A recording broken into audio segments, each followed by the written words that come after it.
পরিষ্কার দিনের আলোয় বাড়িতে ঢুকে গুলি চালাচ্ছে আর আপনি বলছেন আন্ডারস্ট্যান্ডিং। আপনারা স্টেপ নেবেন না আমি লালবাজারে যাব। আপনি এই মুহূর্তে ওদের অ্যারেস্ট করবেন। মিঠিলটার কথাই তোকে বলছিলাম।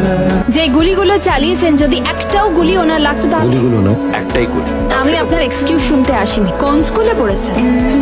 বাবা মা কিছু শিক্ষাও দেয়নি। অবশ্য দেখে তো মনে হচ্ছে না কোনো স্কুল কলেজে যাওয়া হয়েছে। সেই জন্য বড়দের কি করে সম্মান দিতে হয় সেই শিক্ষাটুকুও বোধহয় আপনি পাননি। আমার ছেলে রুদ্র যথেষ্ট ভদ্র ছিল, ভালো পড়াশোনাও করেছে। তাহলে তো দোষটা আপনারই। নিজের ছেলেকে পড়াশোনা শিখিয়ে শিক্ষিত না করে আপনি কোনটা তৈরি করেছেন। তুমি ভুল করছো। পরবর্তীকালে যদি কোনো হ্যারাসমেন্ট হয় তার দায়ী হবেন আপনারা। 2FM রেডিও নস্টালজিয়াতে তোমাদের শোনাবো এক নতুন গল্প।